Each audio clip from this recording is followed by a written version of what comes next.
What came through most brilliantly for me was this assurance that I'm not crazy.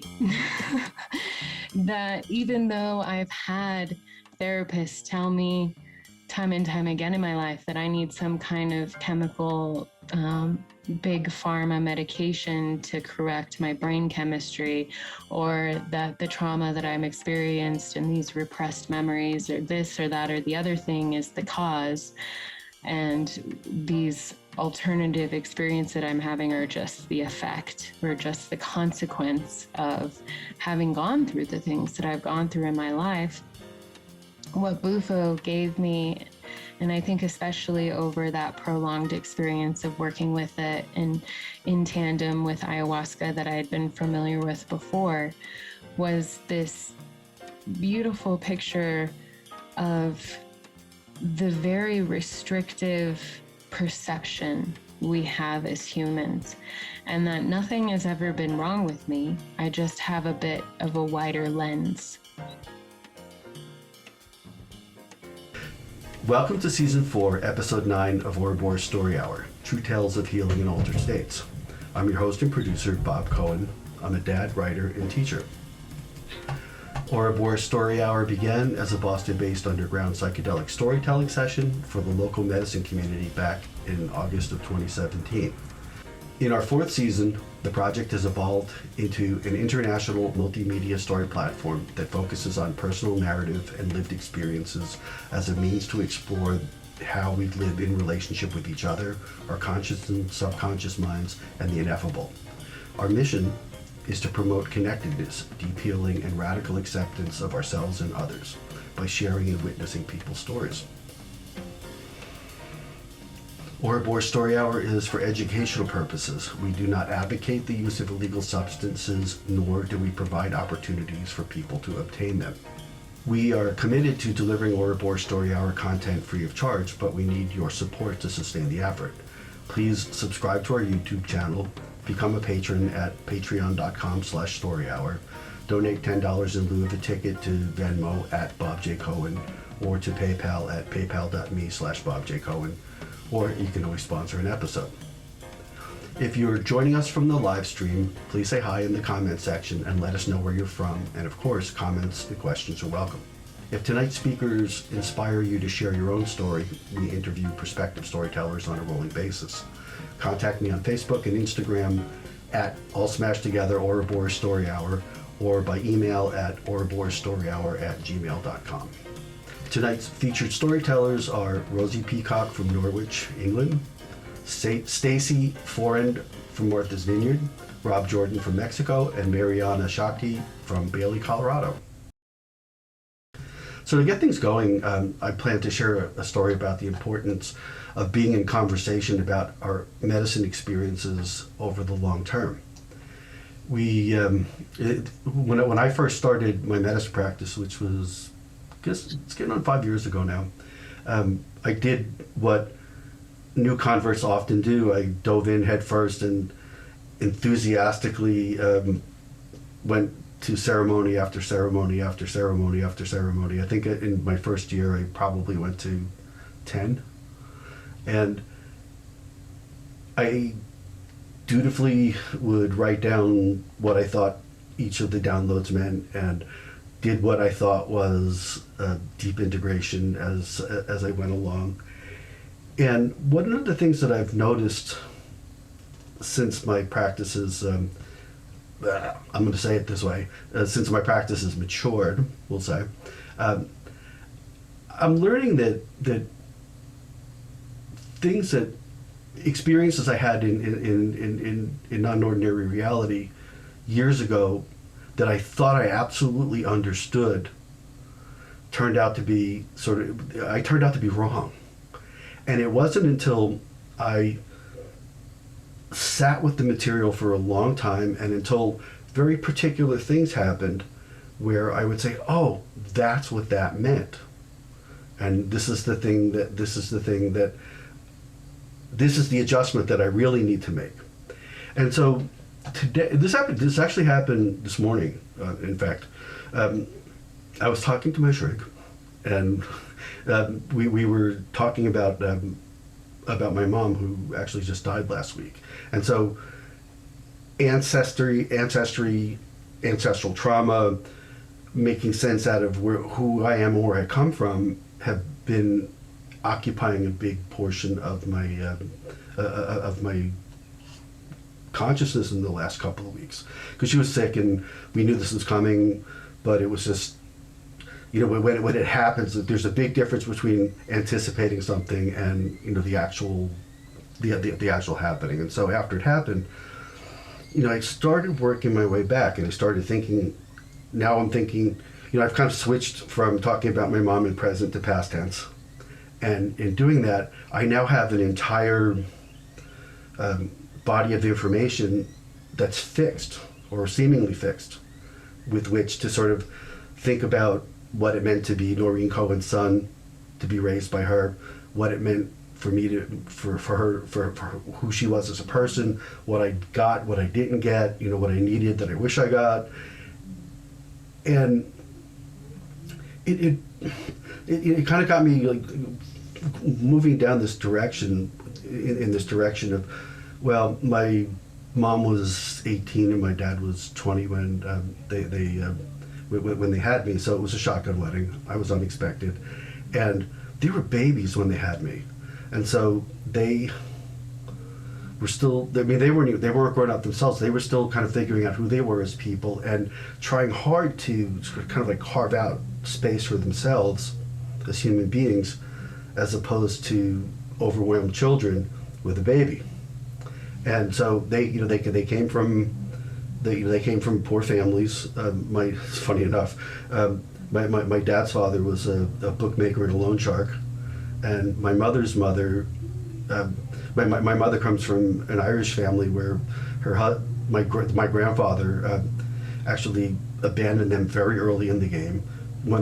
He actually went on to become a bigamist, left them with nothing in the 40s when there really wasn't much of a social safety net. So they had to rely heavily on the Catholic Church to survive. Never mind thrive. And through all of that, it kind of creates this sort of like mindset. So dial back to around 2018, and I was thinking about generational trauma and from a different perspective. I was thinking about it as a dad and how I viewed my role as a father to be to be the brick wall between my children and all the bullshit that came before, all the trauma that came before. And so I was exploring this very deeply, and I started thinking about, well, who are my people? So I'm the kind of person that could only exist in modern times. So my mother's mother was born in Ireland. She was one of 13 children on a subsistence farm.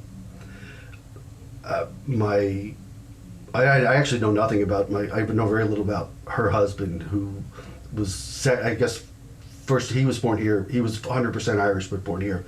On the other side of my family, my grandmother comes from Poland. They actually was part of the Austro-Hungarian Empire at the time, but it's technically Poland. And my grandfather was Ashkenazi Jew. He grew up in, his people came from, I think, and this is sort of part of the point, his people came from, I think, the Ukraine or Russia, and I'm actually not really sure about that. And so I have this, I'm a storyteller, right? So for me, knowing context and knowing whole story is really important. And so I really can't trace my family story back beyond my grandparents. So I found myself thinking about this and thinking about it in my in my medicine work. And so I go into this is in September of 2018. I go into this ceremony, and it's a pop-up ceremony here because that's what goes on in the States. Some yoga studio, someplace. They throw it. It's all It's no. This isn't retreat center stuff with where everything's nice everything's nicey and people are able to like really address, make the space comfortable. So we're in this space. I decide that I want to confer with my ancestors. Because I hear these stories all the time. People go, oh yes, I went and my great grandparents from 47 generations back gave me this message and da da da da da. I'm like, yeah, I want to meet I want to meet my people too. I want to know my story. I want to know where I come from. I want to understand how it is that I am how I am. Like, what's my karmic chain? Like, what's my dependent origination? Like, how did I get here? And so, we do the ceremony, and I practice a form of ayahuasca consumption called Umbanda. So it's a Brazilian tradition, and it involves dancing, singing, and meditating, and several different medicines. So we work with ayahuasca. Hape, as the Brazilians call it, it's spelled R-A-P-E, but the E has an accent. So make sure you put that accent on that word if you write it down. And another medicine called Sananga, which is, if you ever wanted to know what it feels like to put lighter fluid in your eyes and set a match to it, have some Sananga, you'll find out. So I go into this, and I also very seldom set intentions when I do my medicine work. I figure, well, I'll just wait and see. I'll let the universe give me what I need to hear. So here I'm like, I want to talk to my ancestors. So the Umbanda sessions are sort of like divided up into two. You drink a cup, you do hape about midway through. That goes on for several hours, and then you drink a second cup, and then rinse and repeat with the hape, and then also we add Sananga into the mix. So when I got the Sananga, I was really thinking hard about this whole ancestor thing. So I kind of like fall into my space in non-ordinary reality. And my experience of it is that I'm sort of enveloped in this light that it's about as luminous as a campfire. But there's this real sense of sort of like being in a dome of light of some sort. And that there are things that I can see within that space, and with the light and the shadows. And then there are things I can perceive outside of that light, but can't see. So I'm sitting there, and I'm like, come talk to me. I said, I gotta talk to you guys. And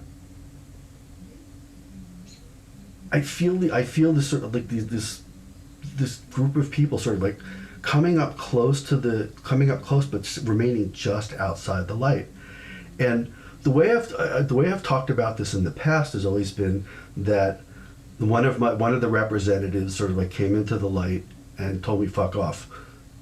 We don't want to talk to you because because you have to work out your own shit.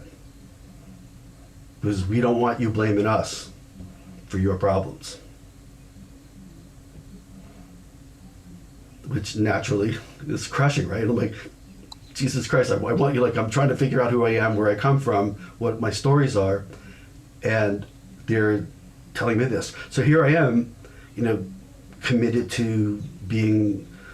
to sort of like put an end to as much generational trauma as I can, to raise my children a certain way, and I really want to understand where I come from so that I know what I need to do going forward, knowing what I need to do now, and knowing what I need to go forward. And it was, I've always played it off like I thought it was funny, like I make a joke of it, right? Like even here I make a joke of it, but it was really very crushing.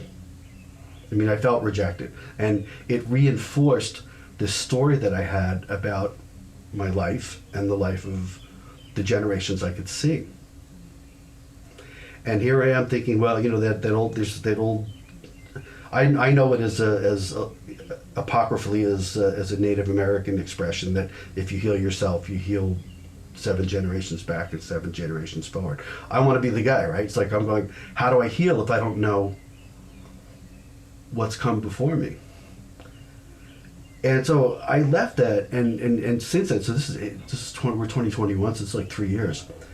I've been sitting with that story that, you know, that my ancestors told me fuck off, that I shouldn't blame them for my problems. And so I was talking to my therapist this morning about this, and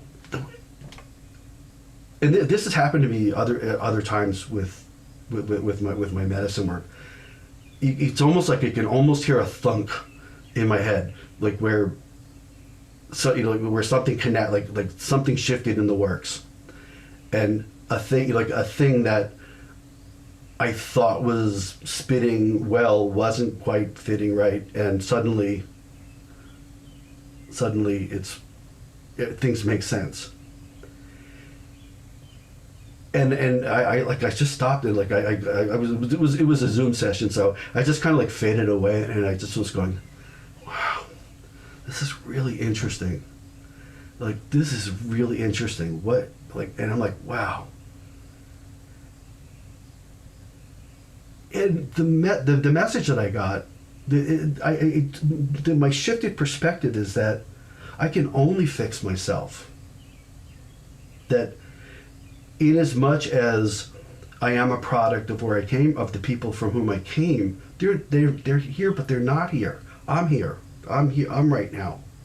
And they were actually giving me loving advice in their gruff peasant way.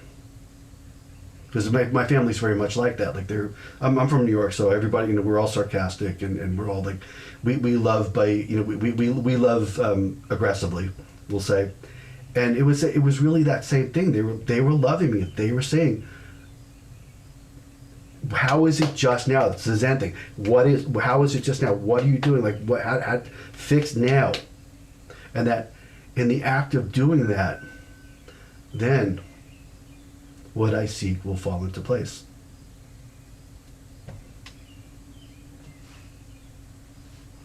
And that is that. So thanks for joining us. Welcome to Season 4, Episode 9 of Ouroboros Story Hour, True Tales of Healing in Altered States. I'm your host, Bob Cohen. With us tonight, we have the most amazing lineup ever. We will be hearing stories from Rosie Peacock, who is calling in from Norwich, England. Stacey Forend, who's calling in from Martha's Vineyard. Rob Jordan, who's calling in from Mexico. And Mayanna Shakti, who's calling in from Bailey, Colorado. If you're joining us via the live stream, say hi in the comment section and let us know where you're from. We're committed to delivering Ouroboros Story Hour content free of charge. We need your financial support to help sustain the project. Please subscribe to our YouTube channel, become a patron at patreon.com/storyhour, donate $10 in lieu of the ticket to Venmo at Bob J. Cohen, or to PayPal at paypal.me/BobJCohen, or sponsor an episode. If tonight's speakers inspire you to share your own story, we interview prospective speakers on a rolling basis. Contact me on Facebook and Instagram at Ouroboros Story Hour, or by email at ouroborsstoryhour@gmail.com. First up for tonight, please welcome Rosie Peacock. She's calling in from Norwich, Norfolk, England. Rosie holds a master's in coaching and psychology and applied positive psychologists. I should have practiced this word, but she'll tell us what it is, I guess. She's a radio presenter and host of Out of Our Minds show at Wellbeing Radio. She hosts the Thank You Plant Medicine Psychedelic Integration Circle and is the founder, director, and CEO at Conscious Enterprises Limited. You can learn more about Rosie at rosiepeacock.com. So tonight, Rosie plans to talk about how her nada with ayahuasca resulted in her burnout, change in career, and found her working at an ayahuasca center in Costa Rica during the pandemic. Yeah, so we pronounce over here Norwich, which is a very English way to say it. So Norwich, which Thank you. Softens all of the vowels in that. My master's is in positive psychology and coaching psychology, just to simplify it. Okay. So basically it's really late here. I'm not a night owl, so it's probably going to go on a little bit of a windy tale. But I hear you guys are kind of into that, so let's get started. So I'm going to talk a little bit about my experience of working with psychedelics during the pandemic. For context, I'd been working with psychedelics recreationally for many, many years, and then professionally, it had come to me during a mushroom trip maybe 2 2 months or so prior to the pandemic, that I was being called to lead my own mushroom retreats and ceremonies. And then lockdown came along, and I thought to myself, well, why would you set me a mission like this, mushrooms, and then make sure that nobody can leave their house? What a funny thing to do. But during that time, I really continued to work patiently in the background. And so my job that I was doing wasn't working particularly as focused as it is now with psychedelics. It had been my research project in my master's, so I'd actually looked at psychedelics as part of my dissertation. And then when it came to the start of the pandemic, I went on a psilocybin retreat, maybe just about a month or so after our first lockdown lifted. And for me, in that, it was actually the worst trip of my whole life. And this psilocybin trip was really challenging for like many reasons, but it was people that I've been with before. It was a retreat center I've been to before. It was pre-planned before the pandemic, but something about the energy of the pandemic, the struggling that people were going through, meant that there was just a different energy in the room. And there was a guy there who was really struggling. A friend of his had very recently died. A lot of grief was coming up for him. And the way that he was letting that out with kind of roaring and sounds, it just stirred up a ton of trauma for me. And so during that experience, it was my first time of having a trip that was so chaotic and so bad that I literally forgot that I was tripping. And that's when it gets really scary, because it was in my head, I'd kind of justified that the DMT in my brain had released and I was dying. So I kept dying and dying and dying over and over again. Ego death after ego death, although it didn't really feel like my own ego. You know, these are very crazy kind of back-to-back experiences of death. So one of them, just for like a snapshot into it, like one of them, I was a fetus in a mother's belly, and I knew that I was about to be aborted because they couldn't have me, they didn't want me.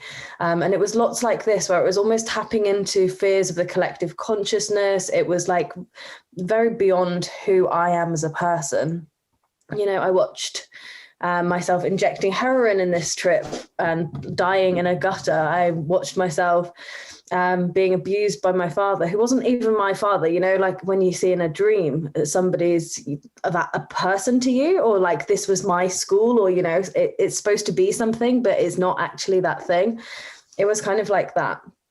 And during that trip, I was pleading for most of it, for it to just end. I just wanted it to be over. And on one time when my friend had come to me and said, remember, you took the mushrooms, this will be over soon. And I had like a little wave of relief, remembering the situation. And then I thought to myself, I will never, ever take psychedelics again if you just let me out of this trip, please. So I started bargaining with the mushrooms to let it all be over, let it all end. Eventually, the intensity of the trip started to fade, and that was really problematic for me to integrate, because, you know, I'd stirred up so much stuff, and it didn't really feel like it was my stuff. It really felt like collective consciousness. But I sat with that for quite a lot of the first part of the pandemic, and I didn't really do much other work with any psychedelics in the meantime, because I was just so confused, bemused. Like, these mushrooms, I don't know, maybe 6 months, a year before, had told me, you're going to work with us, you're going to help us, you know, heal in the world. And it felt like it was just like I'd just been kicked on my ass several times, and was just like, why would that happen to me? You know, and it made me really question, is there repression? Am I not aware of certain things that have come up in my life? And then later, I found that my integration of that was actually starting to see, the strength that it had given me. But it also gave me a certain wariness towards psychedelics that I'd never really had before.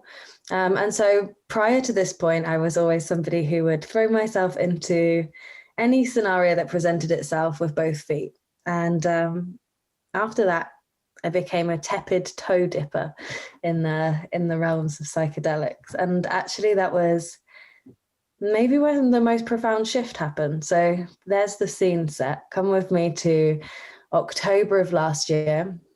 We've fast forward and we've had 2 full lockdowns. We've been in and out of having any sense of freedom in the UK.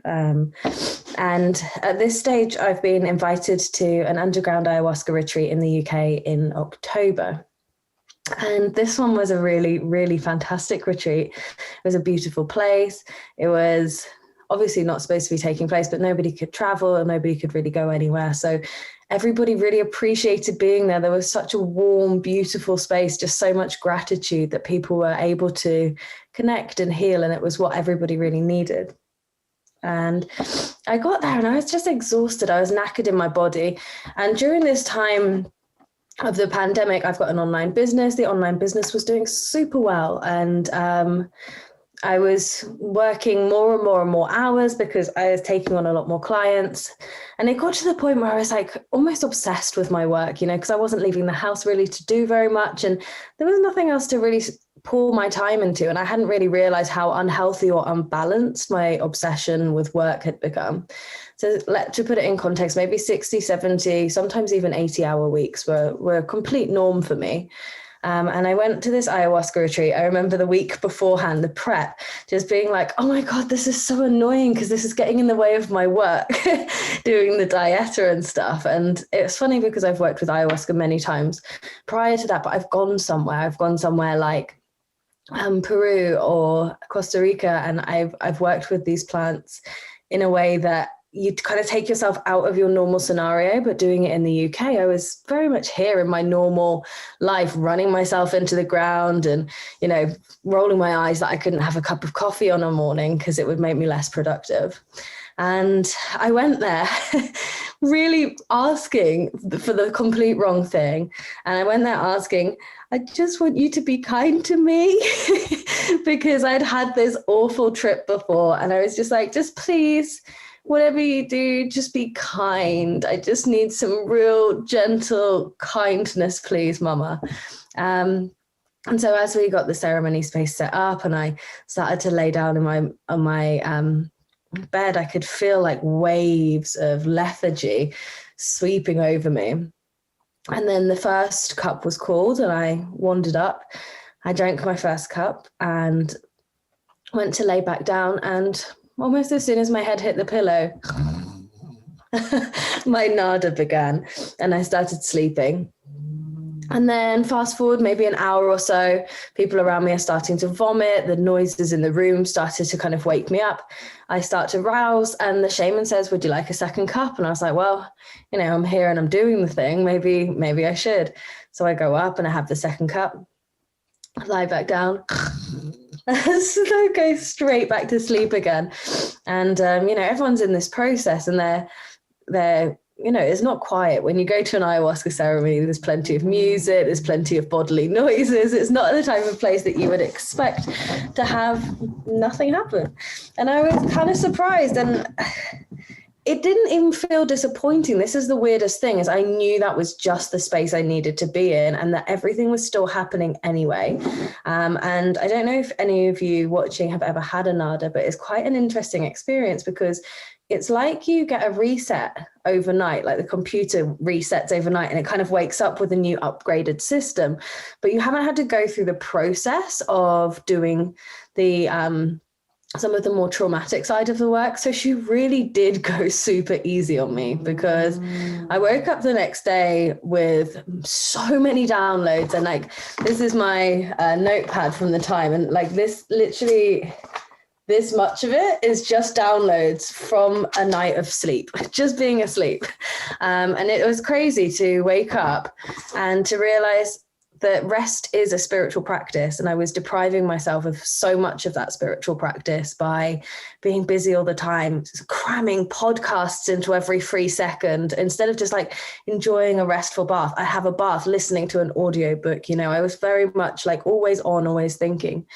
And this almost this savoring of rest that came through was the perfect antidote to the psilocybin trip, because in that one, it was like so much chaos, so much like lack of trust of the energies of working in the psychedelic space, so much like tumultuousness and trauma. And then it was like this counterbalance where it was like, no, there's a softness, there's a healing. Sometimes you don't even have to do the hard work and you can be healed. And I came away from it feeling so aware of my energy management, so like hypersensitive to it, that I could tell anything that I was doing, I could really tell what it was doing to me, like in a vibrational state. And I wrote down a big list of things that would energize me and help me feel alive, like eating raw foods, drinking lots of water, getting out in sunshine. Is obvious stuff, but how many of us do it as a daily practice every single day? And so I came out of this this retreat, and I didn't even go into ceremony the second night. I literally just supported in ceremony the second night. I didn't need to drink myself. I felt like I had gained everything that I needed to from one beautiful, restful sleep. And that actually what it was more important was for me to just start putting those things in practice rather than looking for more answers, is to just practice the answers you already do know. And so integrating that meant that on the back of it, sometimes you purge long after the ceremony. And I think because my ceremony was nearly purge free, I mean, I had a bit of a sweat in the night, but it was nearly purge free.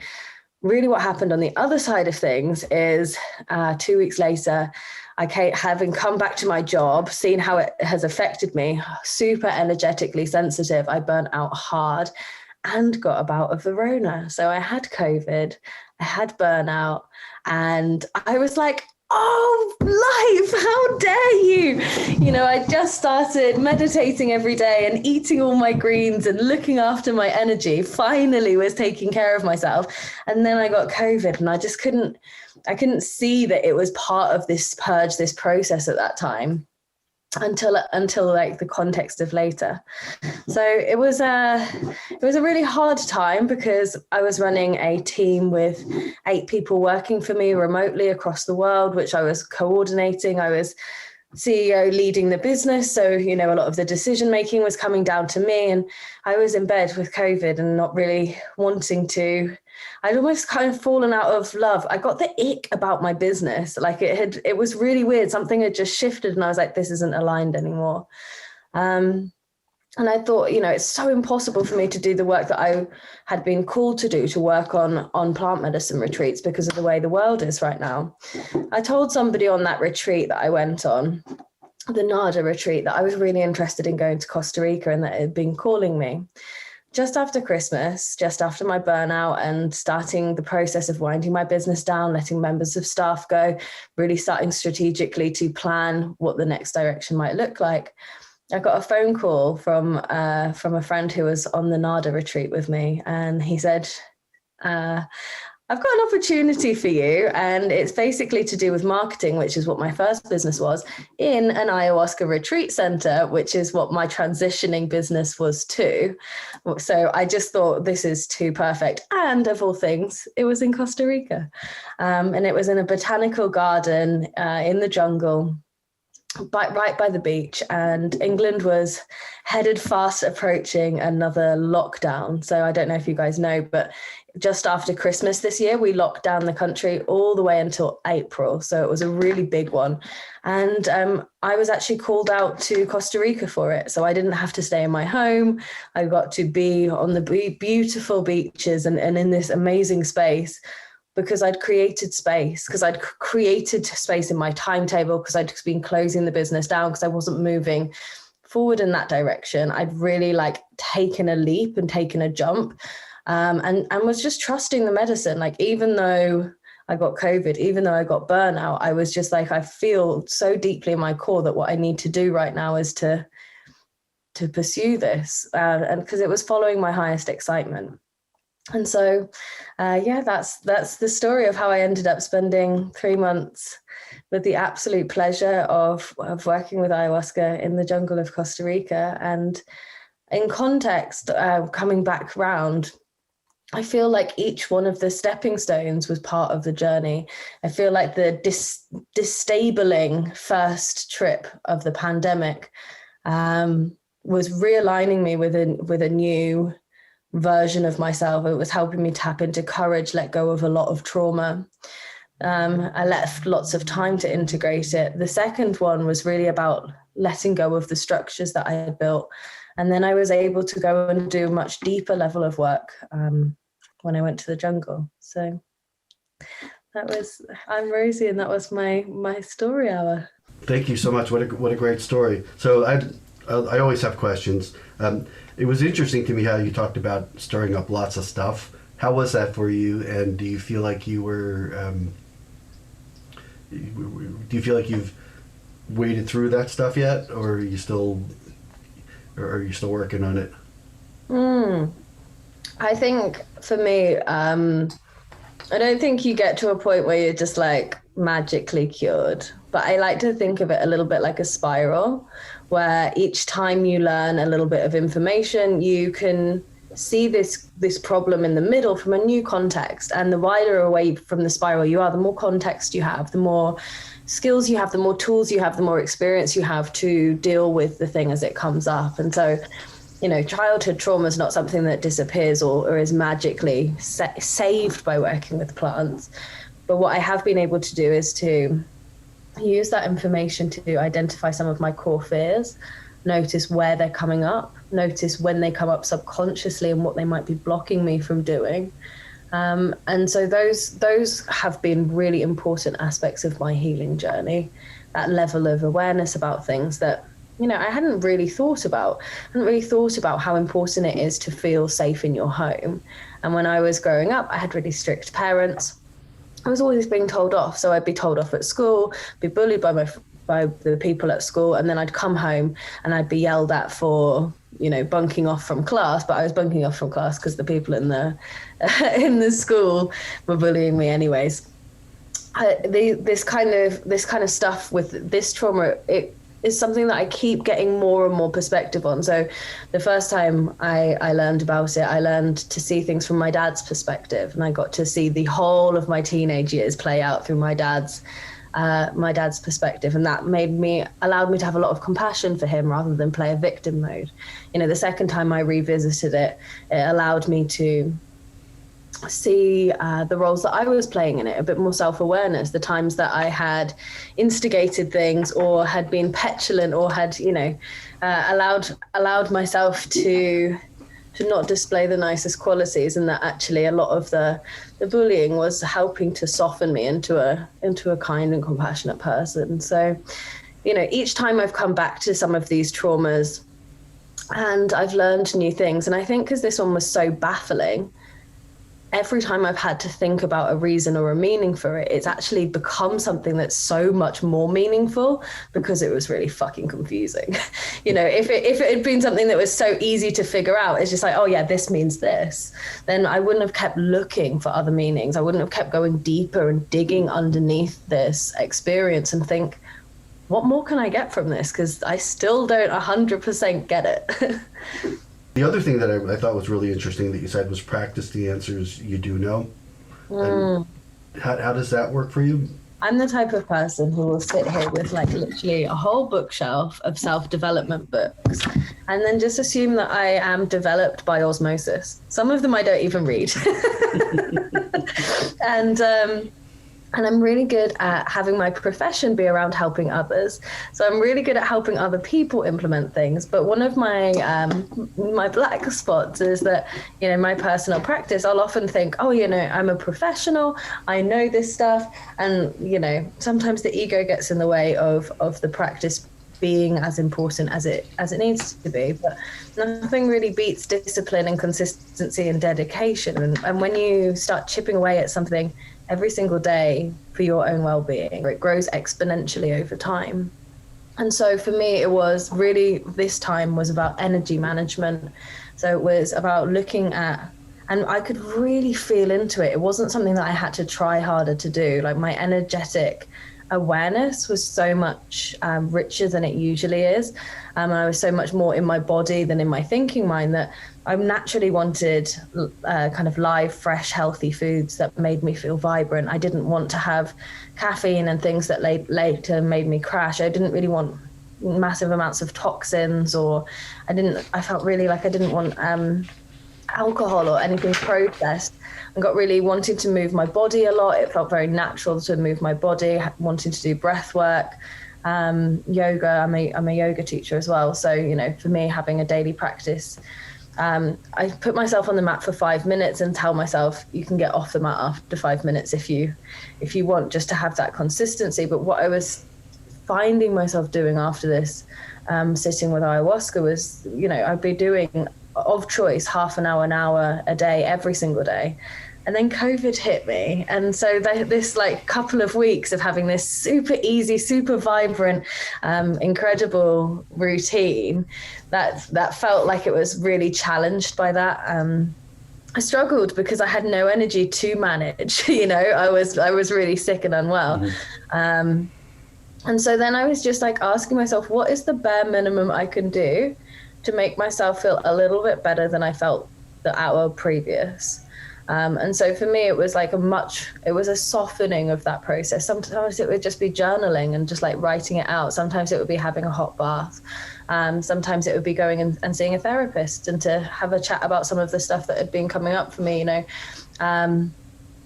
It didn't need to necessarily be something that I was, you know, pouring a lot of time and energy into, but I did notice that after that time with ayahuasca, my practices became much more of a central focus of my life. And instead of just knowing that those are tools to go to when shit hits the fan, it's actually, no, this is the foundation layer of how you live a happy, well life. If you don't want to do that, that's fine, but then you don't get to also live the happy, well life at the same time. So you choose. And then to me, it was such an obvious choice at that stage when it had been so simplified. It's like, do the things, feel the things. Okay, I can do that. Whereas before it had always been this kind of inner battle, this pulling. I want to meditate, but I don't want to meditate. You know, I don't have time to meditate. I can't be bothered to meditate, even though knowing that would have massively improved my day.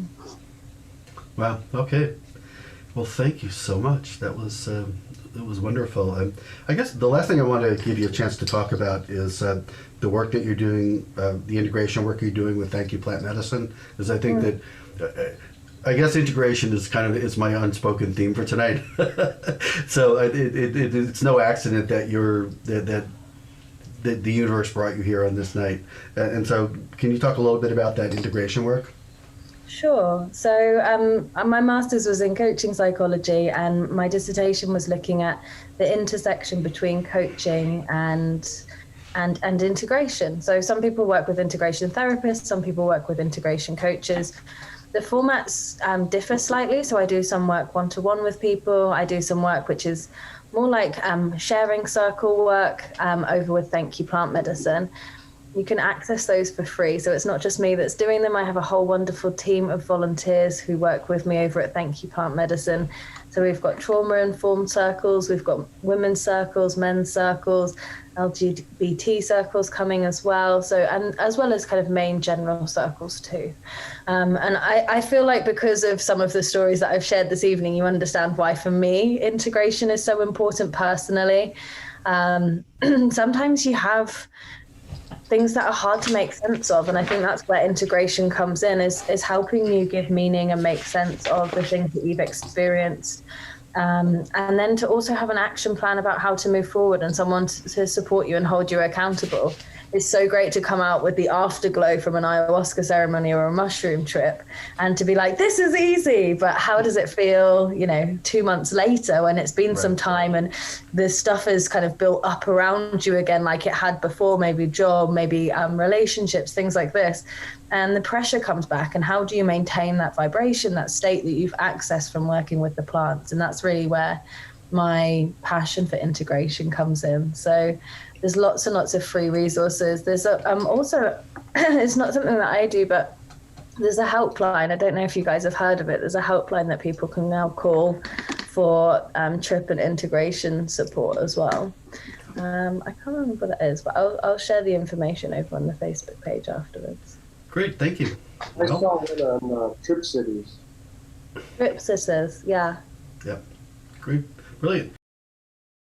Thank you for joining us. Welcome to Season 4, Episode 9 of Ouroboros Story Hour, True Tales of Healing in Altered States.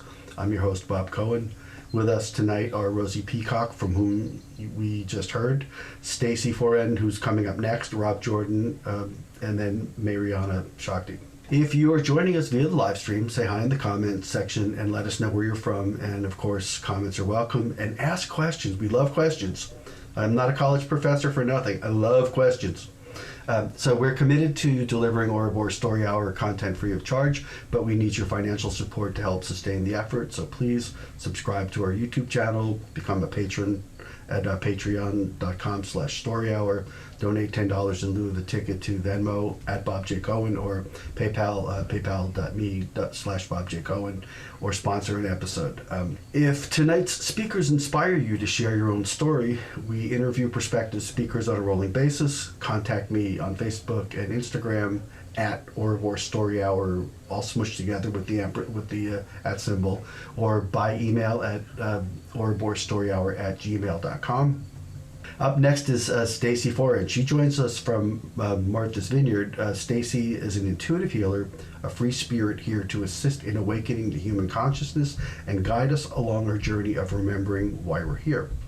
Stacey plans to share a story about how her journey with Rapé, Sananga, Kambo, Ayahuasca, and San Pedro gifted her the opportunity to heal residual traumas, experience her cycle of life, death, and rebirth, and connect directly with the divine.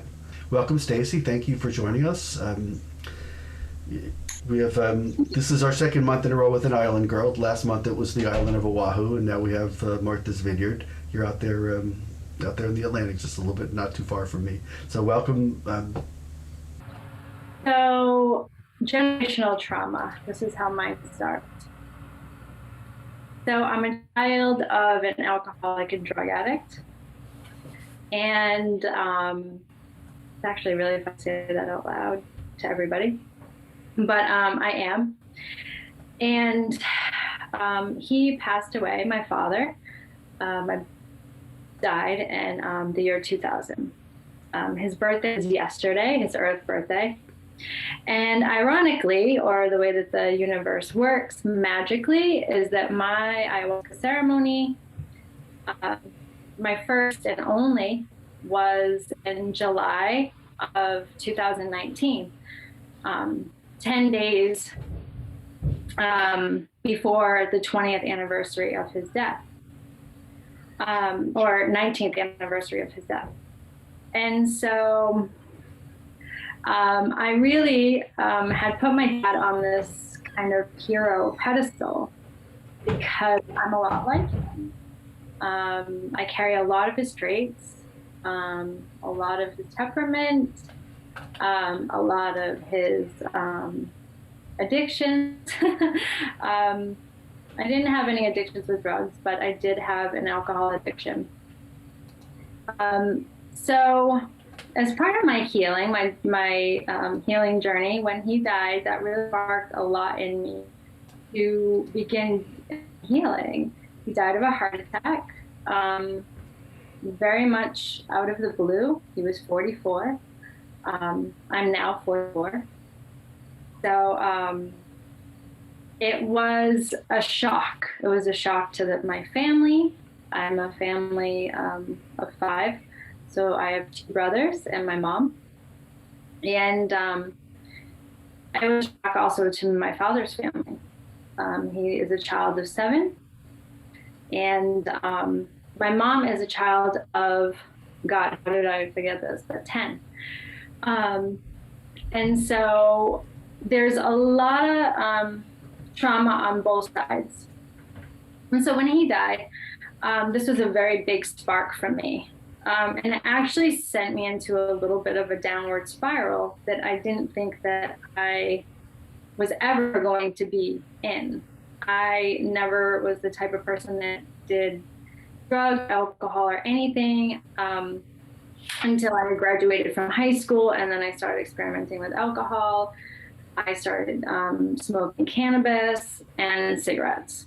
I had dabbled in mushrooms once, probably when I was about 19 or 20, and I didn't really have too much of an experience then. And I definitely spent a lot of my time in distortion of my femininity. So a lot of sexual trauma, a lot from a very, very small age. And so in 2008, after living kind of multiple lives, and having 2 children. I have 2 children. They're now grown. At this time, they weren't grown, but after living, lies, a lot of lies, being an alcoholic, really spiraling down. In 2008, I was diagnosed with an autoimmune disease. And that sent me even further down the spiral. It didn't stop me from lies. It didn't stop me from being further in distortion of my femininity, which perpetuated the generational trauma that I was experiencing. I have a really amazing relationship with my mother. I've always had a great relationship with my mother, but I really held my dad to a very high standard. Almost blaming my mom for some of the things that took place in my childhood. And even resenting her for some of that. A lot of different things. And so I spent the next, I think it was 2016 that I had went on a yoga and meditation retreat to Costa Rica. I had started in 2008 when I got this diagnosis. I really started to clean up my life. I had quit cigarettes, but I was still in my sexual distortion, but I was moving away. So some of the addictions were falling apart and falling away. And so I had started practicing yoga, and I really found myself in this beautiful space of healing. And I started doing a lot of generational trauma work, a lot of trauma work. And so I went on this retreat, and I'm married. I have been with my husband since we were 17 years old. So I've been with him forever. We've grown up together, and we've raised our 2 children together. So I'm on this retreat, and I am in this labyrinth, and it's masculine, feminine, like polarity labyrinth. And I am moving through this labyrinth, and I'm having these feelings and these sensations and this, I just start profusely crying when I'm halfway through this labyrinth of realizations in my life of what was happening. And it was as if I was like struck by lightning, where it was just this epiphany that just started happening. And everything that, was happening in my life was kind of flashing before me. And, I came home, and it was just so profound. And so I quit more, I was like, I'm going to be vegan, and I am not smoking cigarettes. I was still drinking a lot. I was still drinking a lot of alcohol, and it was getting a little bit worse. I was still in my distorted femininity. And I wasn't really smoking too much cannabis at this point, but I was dabbling in it. And so I went to school. I was a psych major. I was in school when I was diagnosed with fibromyalgia. So I had stopped midway through, and now I'm in an integrated health school.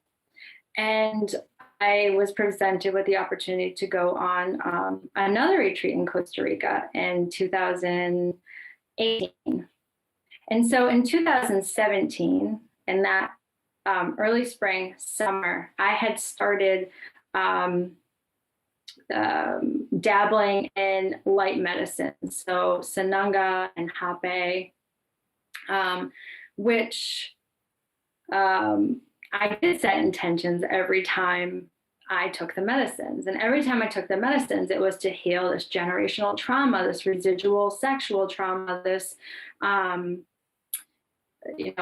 of these things, right? And of course, I think I know, but I'm kind of naive to the fact that, like, do you know what you're really opening here?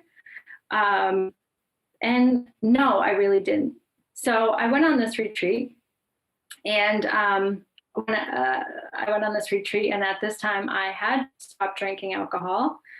In July of 2017, I just woke up one morning after an extremely bad night, a very rock bottom, and I just said, that's it, no more, I'm done. And that was it. I never went back to it. So I'm on the retreat, and it was, again, extremely profound. At the time, I had broken out in like severe acne all over my face, and I couldn't figure out, why. I had quit this and that and this and all these things. And it actually sent me within. I was so used to using my appearance, right? My distorted sexuality to, attract. So now with this ugly face or acne covered face, I had to really dive into my heart. And so this yoga retreat did that for me.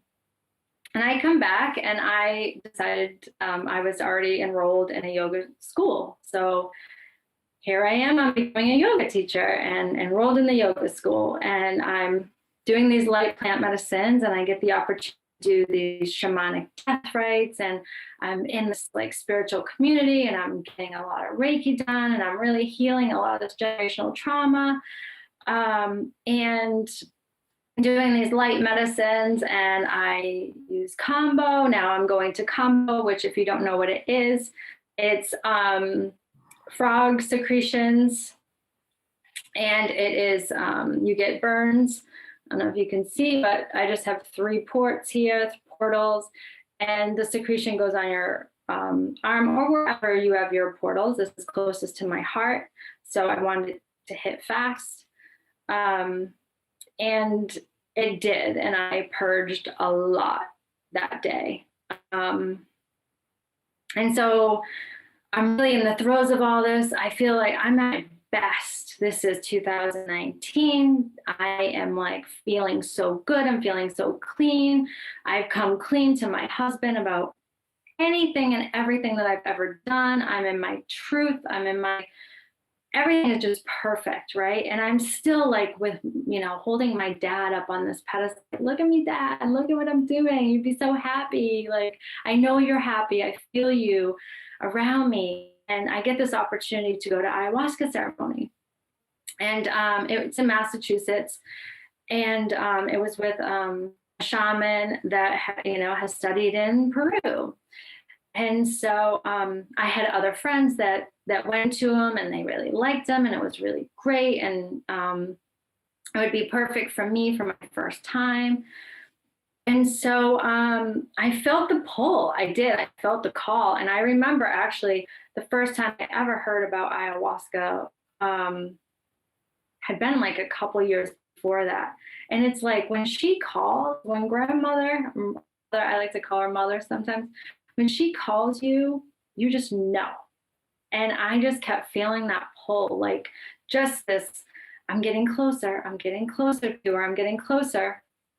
And so my friend had advised, I think you should probably write down a few questions that you want to ask her,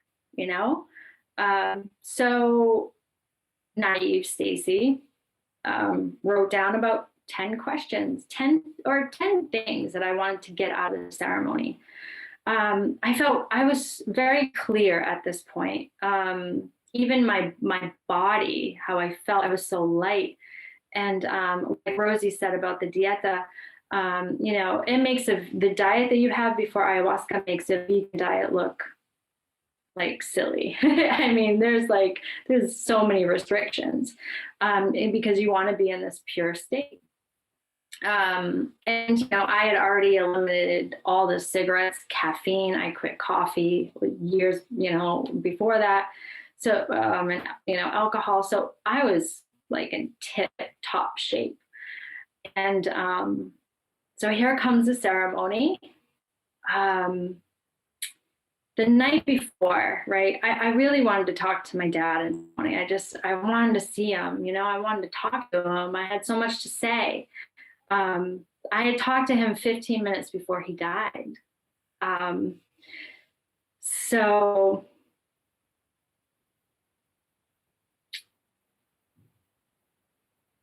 from the tears. So there was still so much I wanted to know. And he was on this track. He was on this track of he had been in recovery. So he was on this track. And he came to me the night before ceremony in a dream, the most vivid dream I have had in my entire life. I was standing face to face with my father, and we had a conversation, and I felt sadness from him, an extreme sadness. And he apologized to me for everything that he had ever done, said, that I witnessed, that he put me through, everything. And I was like, Dad, it's okay, right? It's good. You're amazing. And I looked at him and I saw one eye and just tears flowing. And I just kind of woke up and I felt good, but like, wow, that was pretty profound considering I want to see him in my ayahuasca ceremony. And so I'm in the ayahuasca ceremony, and there's, you know, I think there was 13 of us all together. I love the number 13. It's significant in my life. And 13 of us. And prior to this, the shaman had sent a playlist for us to listen to. And there was one song on there that just grabbed my heart. Like, even now, I can't listen to it without crying. And so I played it over and over for 2 weeks straight and I practiced to it. And it was just like magical, truly magical. And the name of it was Moksha, liberation. And so we are in ceremony, we're preparing and doing all the things, and we're about to drink the ayahuasca. And I take the drink. And right before then, you know, the shaman had this big speech, and he talked about, you know, any intentions that you have, just let them go. Let it go. Let's into this with an open mind. So I thought, okay, I'm going to let everything go, right? I was going to kind of go through my journal and write some things or cross some things out. Like, Stacey, you're going into this with like 10 things here. This is going to, let's relax and we'll just cross some things out. Well, I never got to that point. So I kind of went into it like, okay, we're going to clear this. And so ceremony started. And I'm kind of waiting for things to happen. Like, okay, people around me are purging, throwing up, crying. And I started feeling bad, like I was crying, just feeling sadness for all this sadness around me, compassion and empathy. And because I want to go into this healing generational traumas and sexual traumas, the shamans started shape-shifting into those that had inflicted some type of sexual trauma on me. And I was like, what is going on right now? Why am I seeing these people here? And so, of course, there were so many feelings and sensations and things that went in. And then the next thing I know, I'm being asked to surrender because I was fighting this whole experience a little bit, like, and I laid back down and I was asked to surrender. And I surrendered. I completely just let myself just go. And I experienced all the residual trauma. So everything I wrote down, the 10 things I wrote down in my journal, I experienced. I experienced every life, every death, every birth I've ever had in this lifetime, in my soul's incarnation. I experienced my conception with my parents. I was present in the room. I felt my parents engaging in sex. Sounds, the noises, the sensations, the emotions, and everything. I felt what it was like for my mother to carry me. And the compassion that I felt for her, for what she was going through, and some of the things that my father had inflicted on her that I didn't fully know or didn't want to admit had happened, or acknowledge, I should say, or acknowledge even for her. And so I felt it. I felt every single bit of it. I started to dissociate in that moment. And from what I hear, because I completely almost blacked this part out, was from everybody else in the room that apparently my father had come in at a point, and I just let it out, let everything that I felt about him in my subconscious, about him being an alcoholic and a drug addict, and the mental abuse and the emotional abuse and the physical abuse, no sexual abuse there, but everything that I had felt as a child and experienced as a child that I had suppressed came out full bore in this. And I just remember sitting there crying for my mom and for the pain she felt. And they did have a beautiful marriage, but there was a lot of sadness there. And he was an alcoholic. So here I come. I'm experiencing all my deaths, ego deaths. I'm shape-shifting. I'm everybody I've ever been, and I'm being pulled back through all these universes, all the in utero, all the way back through to the very beginning, moksha, liberation. And then I was brought all the way back forward through this life. So being birthed out of the canal, the feeling of that, the sensations, everything that you can possibly think of when you're being birthed, I got to re-experience again. And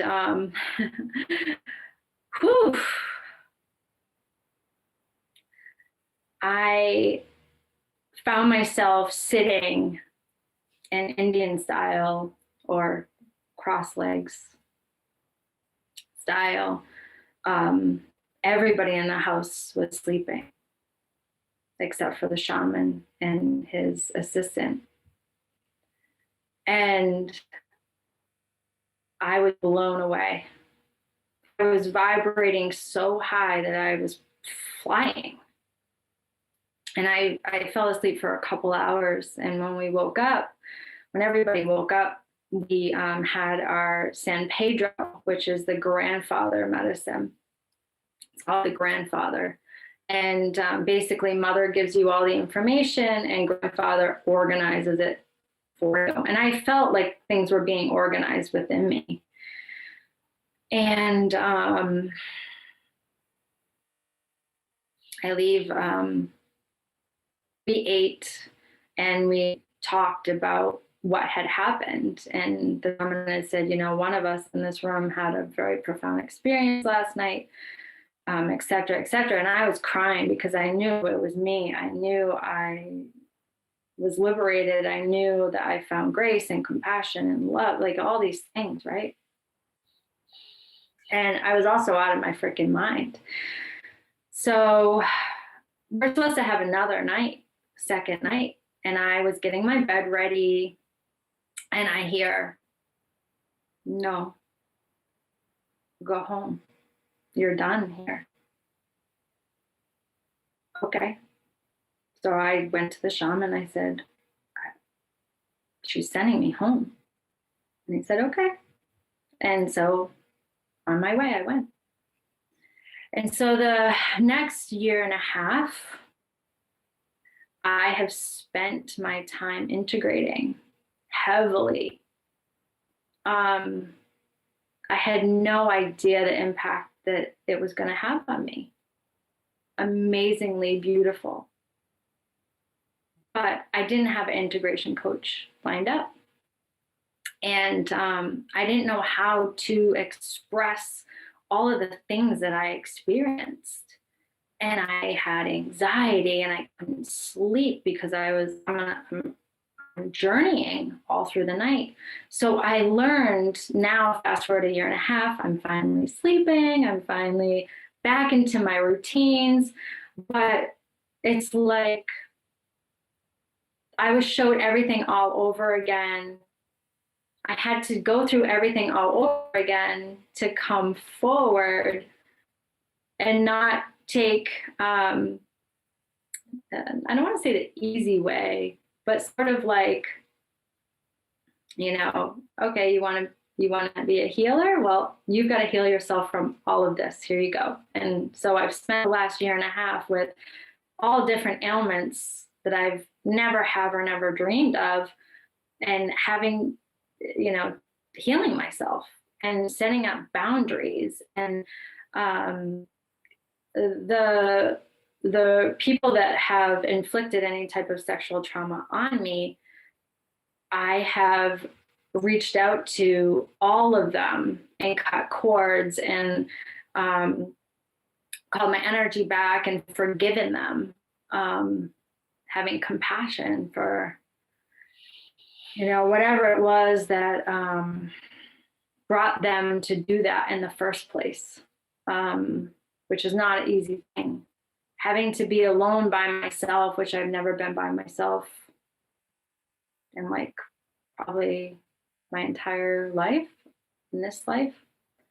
So having to spend a week by myself in a foreign place, I went kind of in the woods. So that was, I've really dove into a lot of my fears and healed those. And so coming out of this, I have a very deeper connection with my mother. And I still have a deep connection with my father, but I was able to get him out of this hero space that I had put him in my whole life, when he was a major contributor to some of the traumas that I endured, that brought me to Mother Ayahuasca. So that was why I think he came to me the night before. And I think that's what the tear was for, was knew what was coming. So yeah, coming forward, having that relationship with my mother and other women, and having sacred sisterhood circles now. And I have for a couple of years, for a few summers, and deepening my connection with my sacred divine femininity, and valuing that, and helping other women bring that, you know, to themselves. So it's been a pretty amazing 44 years on this planet. And I'm not so ready to do grandmother ayahuasca again, although she's called me a couple times recently, and I'm like, I don't know. If I went, I would ask her to be very kind to me, like Rosie, like I don't need to see everything. I mean, I already saw it, so I think she would probably be gentle. But yeah, that's kind of my story. Well, thank you so much, Stacey. Thank you for joining us. Welcome to Season 4, Episode 9 of Ouroboros Story Hour, True Tales of Healing in Altered States. I'm your host, Bob Cohen. With us tonight are Rosie Peacock from Norwich, England, Stacey Forend from Martha's Vineyard, Rob Jordan from Mexico, and Mayanna Shakti from Colorado. If you are joining us via live stream, say hi in the comment section and let us know where you're from, and of course, ask questions. We are committed to delivering Ouroboros Story Hour content free of charge, but we need your financial support to sustain the effort. Please subscribe to our YouTube channel, become a patron at patreon.com/storyhour, donate $10 in lieu of a ticket to Venmo at Bob J. Cohen or PayPal, paypal.me/Bob J. Cohen, or sponsor an episode. If tonight's speakers inspire you to share your own story, we interview prospective speakers on a rolling basis. Contact me on Facebook and Instagram at Ouroboros Story Hour, all one word with the @ symbol, or by email at ouroborosstoryhour@gmail.com. Up next is Rob Jordan. He's joining us from Mexico. Rob is a psychonaut, deadhead, expat, and dog lover, not necessarily in that order. Rob is also the founder of numerous successful Facebook communities, including Magic Mushroom Psilocybin Growing. So Rob plans to share a story about how 5-MeO-DMT changed his life. I'm 58. I first started with my first psychedelic experience. I was 16, and back then in the 70s, the only thing you knew about LSD, which was my first experience, was that if you took it, you might think you can fly and jump off a roof. Or there was the other story that was if you took it 7 times, you'd be clinically insane. Those were the stories they told us to keep us from doing it, to scare us. When I first took it, I was more or less, I guess you'd say, suicidal, and I felt I had nothing to lose, and if I flew off a building and jumped to my death, then it'd be no big deal anyway, so why the fuck not?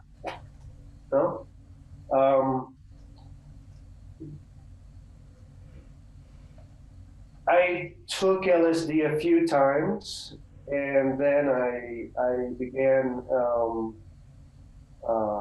buying in larger quantities and started selling it. I was 17 at the time. This was 1980, and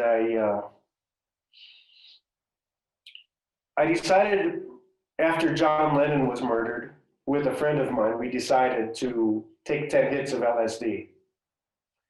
And that was, I guess you'd say, a life-changing experience. There's nothing like taking 1,500 micrograms of LSD, purportedly from Owsley Stanley. It came from the Grateful Dead. Life-changing. Incredibly frightening. You meet Satan and God in the same trip, or what I thought was Satan and God at the time through my religious upbringing. But on the come down from that 1,500 micrograms, the message came through. And the message was really simple. All you need is love. Everything else is secondary. So I went around like a madman for months, just hugging people and telling people I love them and that it was going to be okay. Everybody thought I had gone nuts, and I suppose in a way I did. So I stopped on the LSD for a couple of years. I didn't do it again because I figured, who was it? Was it Timothy Leary that said, once you get the message, hang up the phone? I think that's the correct quote. But then after that, I started getting into the Grateful Dead and mushrooms and more LSD, but much lighter, never 10 hits again. I never did that again. And I started following the Grateful Dead around during the summer, mostly Midwest shows. And my whole life became the Grateful Dead and that whole scene. And that continued for up until 1995 when Jerry died. And it was the saddest day of my life. And I now can compartmentalize my life into pre-Grateful Dead, pre-Jerry, Jerry, and post-Jerry. And when Jerry died in 1995, I stopped doing psychedelics completely. I felt there was nothing, the love was gone. And I just stopped. Then, somewhere around 2003, I moved to Mexico. I was just so dissatisfied with life in general. I was a real estate agent and doing really well, but it just seemed like everything was money and everything was appearances. And I valued myself not on who I was, but on what I had. When you're a real estate agent, at least that's the way I perceived it, was that you're just like a shark swimming and looking for fresh meat. But I just wanted to stop doing it. And a year later, I was here. I drove down in my Jeep, and I've been here ever since 2003. Still no psychedelics. But then I had a younger friend, 18 years old, and he said, "What do you know about LSD? You grew up in the 60s, you grew up in the 70s. And I said, "Yeah." He said, "Well, tell me about it." And I said, "Well, what do you want to know?" He said, "Well, I want to do it." Why? Well, because I want to be an artist. I'm a dancer, and I want to be an artist. And everybody who I look up to in the art world has told stories about LSD and mushrooms and psychedelics. I said, "Okay, well, let me make a phone call." And in 2 days, we had some LSD. And that's when I started again. That was in 2013. I had some really good experiences. It was a nice comeback to the world of psychedelics. We've been reading about DMT. There's articles everywhere. And I said, that sounds really interesting. And he called me and he said, there's a DMT ceremony with a shaman here in Puebla. Do you want to come? Well, I knew nothing really about DMT other than it was a 15-minute trip and an out-of-body experience. And I knew I didn't know anything about ayahuasca versus NN-DMT versus 5-MeO-DMT. I knew nothing. So I went to this ceremony in Puebla, Mexico, and I had no idea that it was toad venom, Bufo alvarius venom. We were at the ceremony with about 5 or 6 or 7 people, And the guy who went before me, Pedro, after taking his one hit, he was screaming, just screaming like unconsolably screaming bloody murder, like you couldn't. He was an unbelievable, just so distraught. And finally, the shaman and the shaman's assistant calmed him down a little bit.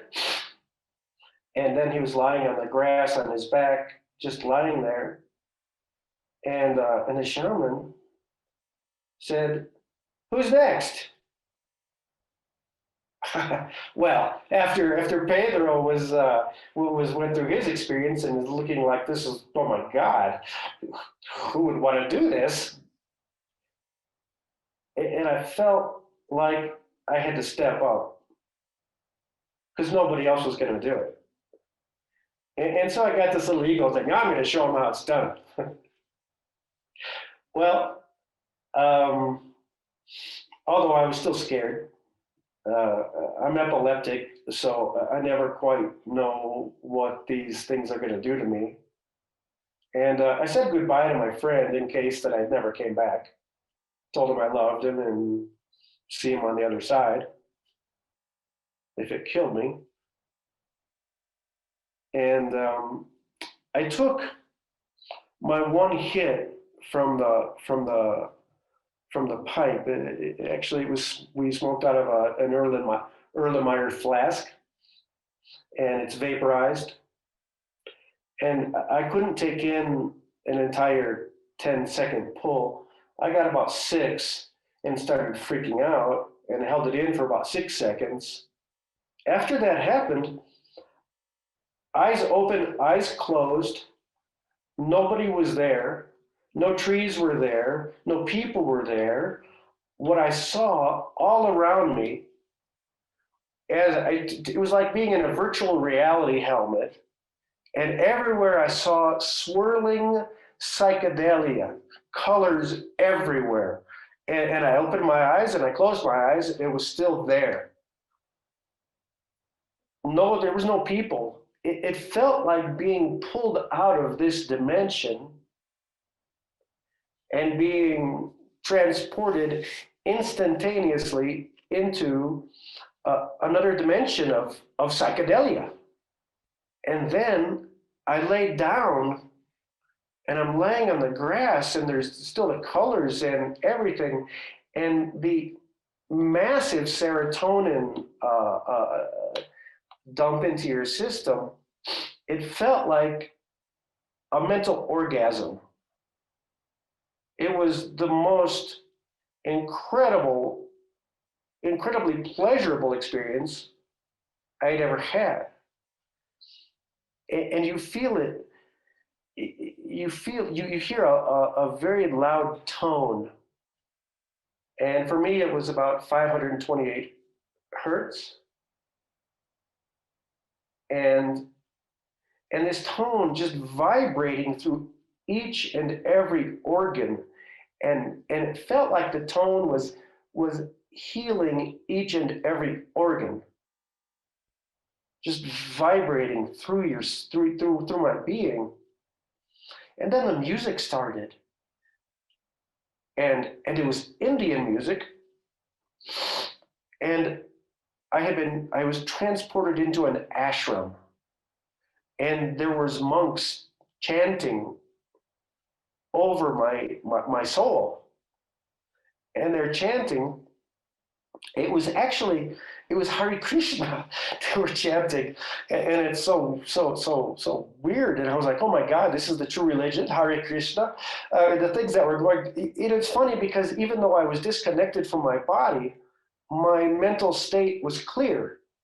I was not hallucinating anything.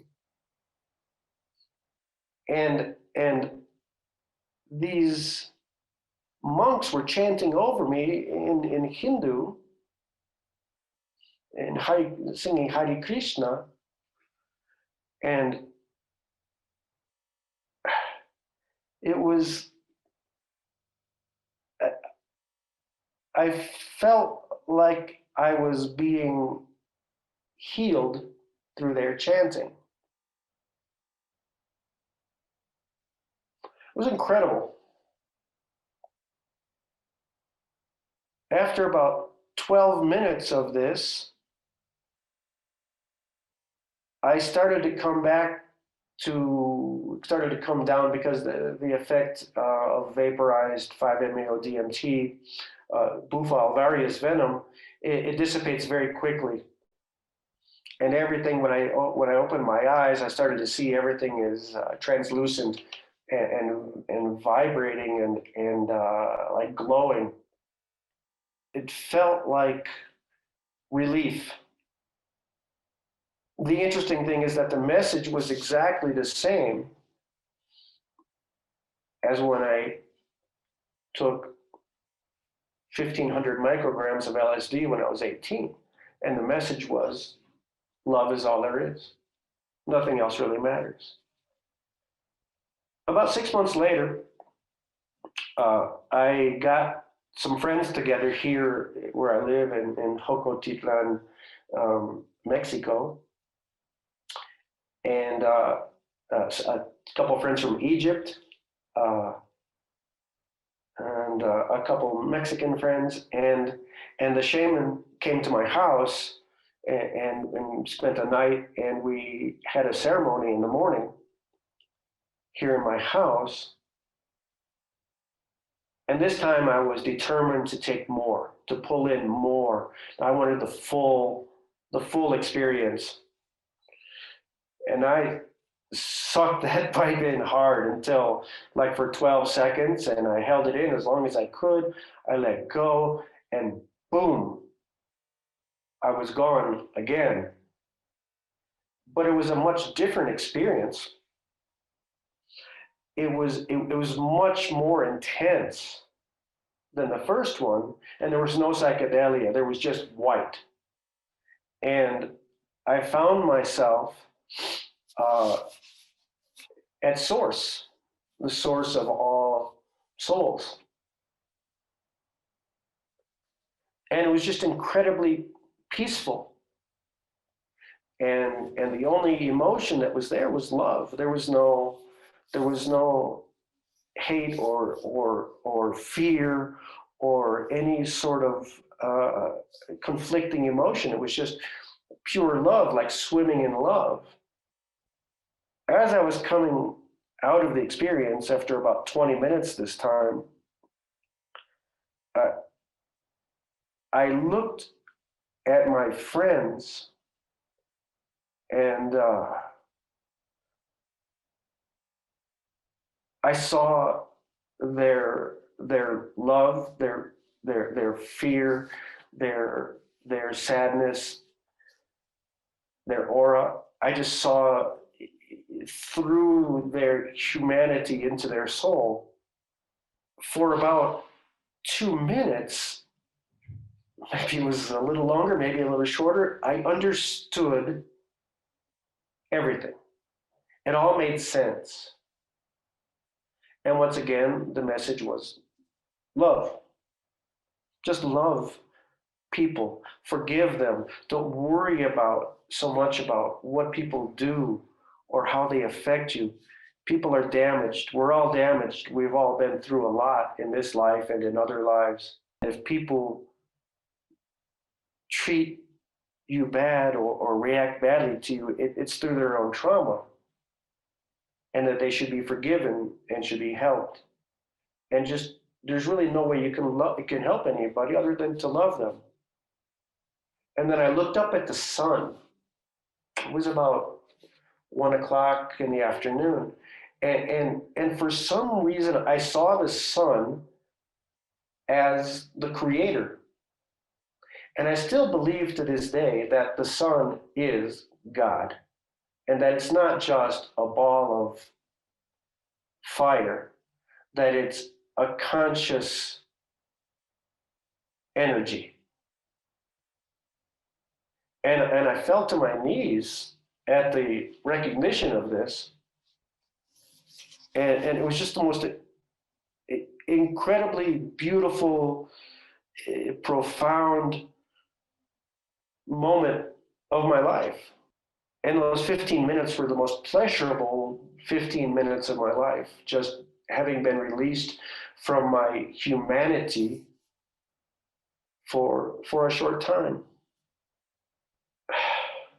Since then, I've served 5-MeO-DMT to about 50 people. Some friends. One friend, she came with her sister, and she was coming from Mexico City, and her sister came from Mexico City, and she told her mom, "Oh, I'm going to go visit my sister." And her mom says, "Oh, I want to go too." But they didn't know why she was coming to visit her sister. So she and her sister showed up with their mother. So I started telling this friend's sister what to expect in the experience, about the tone and about everything, kind of step by step. And her mother started looking at me. I'm like, "Oh, you don't know why they're here, do you?" And she said, "No. What are you talking about?" I said, "Okay, well, let me start over. There's this substance, 5-MeO-DMT, and et cetera, et cetera." She said, "Okay." So this is a 60-year-old Mexican housewife. Doesn't smoke, doesn't drink, has never smoked cannabis, nothing. After her two daughters finished with their experiences, I don't call them ceremonies because I'm not a shaman and I don't pretend to be, and I don't offer ceremonies for people that I would serve to. I offer an experience, and I don't charge people either. So I said, "Okay, well, let's go back inside and let's chat." And her mother said, "No, me." I said, "Are you sure?" And it kind of scared me, because here I am being asked to serve 5-MeO-DMT to a woman who has never had any sort of connection with any of these substances. And here she's asking me to serve her the most powerful psychedelic in the world. I said, "Okay, if you're sure." Excuse me. So she had her 15-minute trip, and during her trip, just lying there on the grass, after about 10 minutes, a single tear came up down her face. Just one tear. You're like, "Oh, interesting." No, what can you say? Everybody has their own experience, and everybody's experience is very different. So she told us about her experience afterwards. She said that in that 15 minutes, she relived every important experience in her life. And you have no idea how long you're gone. Time stops because you disconnect with this reality. So you really feel like it could be, like you could have been gone for years or minutes. You really don't have any concept of how long you were gone. So she relived her entire life, and the tear, apparently the tear rolled down her cheek at the moment when her mother died. Other than that, it was fairly uneventful. But a couple of months later, I asked my friend, I said, "How's your mother doing? Is she okay? Do you want me to talk to her? Do you want me to talk to you? I'm wanting to make sure she's okay. She's doing okay. She's integrating the experience into her life in some fashion, and it's not confusing her." She said, "It's really incredible the change that has come over my mother." She said, "My mother was one of those people who always felt like life passed her by, like she got pregnant when she was young, and all of her dreams and hopes and everything just kind of boom. Okay, now I have a kid. Now I have to do this. I have to raise this child. So she felt like she never had her chance to live her dreams. And she was a complainer. You know, one of those people that's always complaining about something, always something negative to say. And my friend told me that her mother stopped complaining and started to see her life in a new light, to realize that the beauty that she had lived and she had given life to her daughters. And she didn't complain anymore. It's a very powerful experience.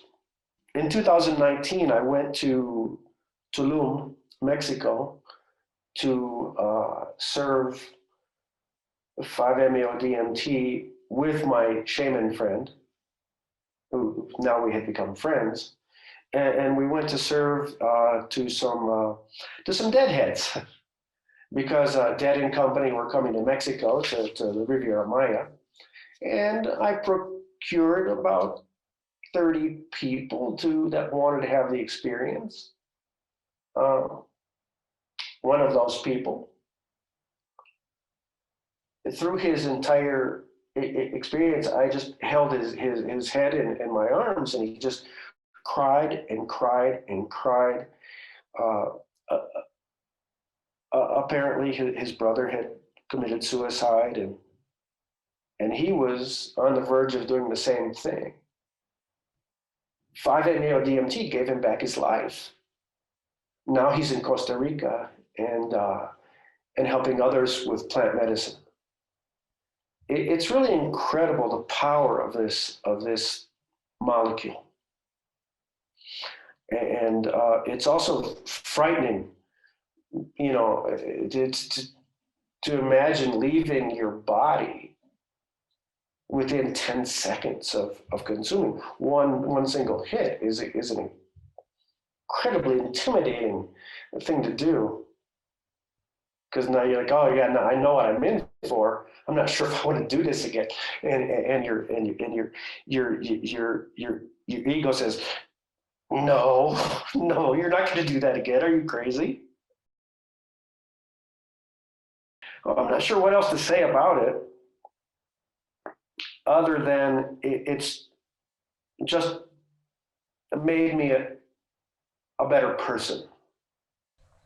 I want to leave with one last thing. This is a quote by Fred Rogers, Mr. Rogers from Mr. Rogers' Neighborhood. And it goes this: love is like infinity. You can't have more or less infinity, and you can't compare two things to see if they're equally infinite. Infinity just is, and that's the way I think love is too. Mm-hmm. Thank you, brother. Big What a wonderful talk. Thank you so much. Thanks for joining us. Welcome to Season 4, Episode 9 of Ouroboros Story Hour, True Tales of Healing in Altered States. I'm your host, Bob Cohen. With us tonight are Rosie Peacock, Stacey Forend, Rob Jordan, and soon Mayanna Shakti. If you're just joining us via the live stream, say hi in the comment section and let us know where you're from. And of course, comments are welcome. We are committed to delivering Ouroboros Story Hour content free of charge, but we need your financial support to sustain the effort. Please subscribe to our YouTube channel, become a patron at patreon.com/storyhour, donate $10 in lieu of the ticket to Venmo at Bob J. Cohen, or PayPal, paypal.me/Bob J. Cohen, or sponsor an episode. This project has been, I'm going to go off script for a second. This project has been really amazing. I've been at it for going on 4 years, and it has literally brought me every form of abundance, but money. And so I actually spend several $100s a month on this project. And so if folks can throw a few dollars my way. It'll lighten my load so that I can keep on doing this forever and forever and forever. So let's see. If tonight's speakers inspire you to share your own story, we interview prospective speakers on a rolling basis. Contact me on Facebook and Instagram at Ouroboros Story Hour, or by email at ouroborosstoryhour@gmail.com. So last and certainly not least, and I think Mayanna gets the award for being the most patient person. She's joining us. Mayanna Shakti is joining us from Bailey, Colorado. She is a multidisciplinary metaphysical practitioner with a heart for assisting her global tribe during this potent time of change and evolution. She is classically trained as a poet, creative writer, and philosopher. Mayanna has undertaken continued education in the practices of Reiki, Kundalini Yoga, magic, and divination. If you want more information about Mayanna, you can find her on the web at optimalmastery.life. Mayanna plans to talk about how mystical experiences have always been a part of her life and how sacred medicines have helped her to understand herself and these experiences without fear. Thank you, Bob.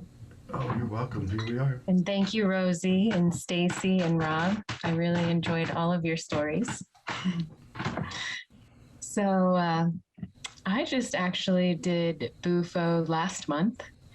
I attended 2 weeks of retreat, and we did 6 ayahuasca ceremonies and 4 Bufo ceremonies during that time. And the experiences were quite profound. But what was most profound for me was the realization that plant medicines are a way that I integrate myself. So despite Bufo transporting me out of my body, what I gained was not awe or shock, but peace and comfort, because I have been being transported out of my body my entire life. So alternate experiences of reality are just experiences of reality I've always had. I spontaneously healed animals as a child. I spoke with my horse non-verbally, but was able to have a relationship that other humans didn't quite understand, where she would follow me around the pasture. I could jump on her bare back, and she wouldn't let anybody else handle her. And yet there was an unspoken peace that existed between us. In the words of a childhood friend, I cast a demon out of her. And this was all stuff that happened when I was young. I was raised Christian. My father was quite extreme, also a narcissist, and in his own words, was the mouthpiece of God in our lives. So my relationship with spirituality and my own experiences were quite tumultuous, to say the least. I first tried to kill myself when I was only 10 years old. And I believed it was because I was going to give birth to the Antichrist. So coupling these abnormal human experiences with an extreme religious upbringing caused a lot of torment in my life, caused a lot of self-doubt.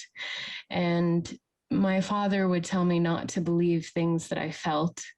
And yet with a heightened intuition and empathy, that was precisely how I processed the world around me, was through feeling and knowing things that I shouldn't know about other people, knowing things about other people that they didn't know about themselves or that they didn't allow themselves to be cognizant of.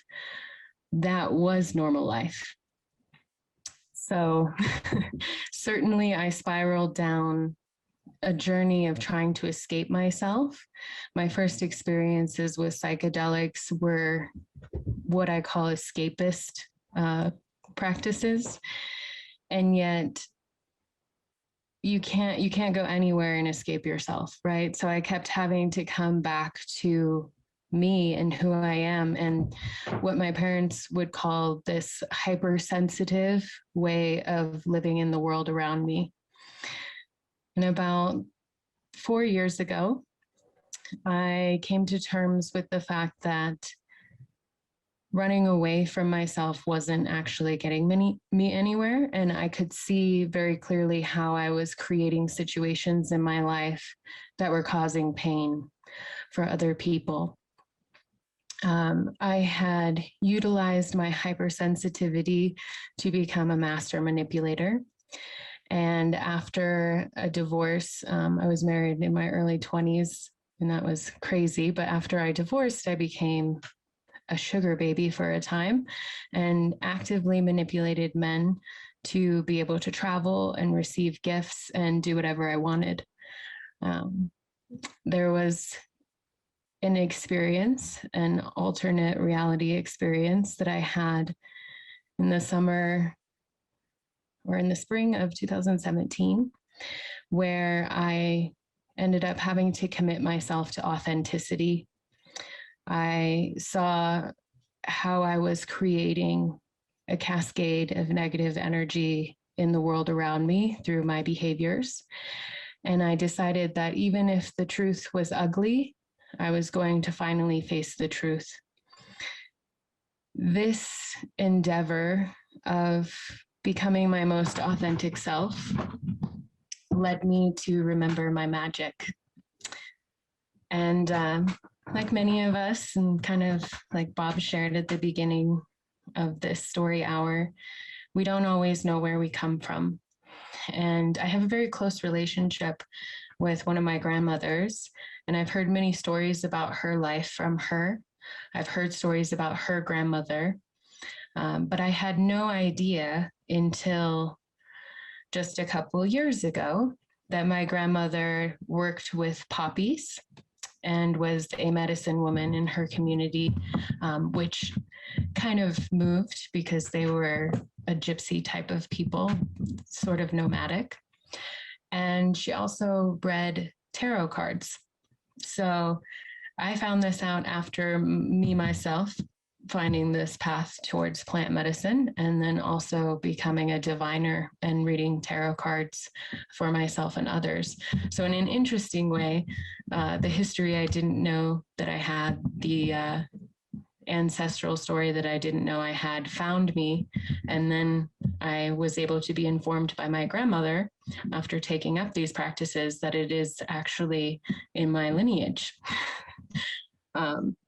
I harbored a lot of anger, actually, for my mother and my grandmother in specific, because they had both forsaken their magic.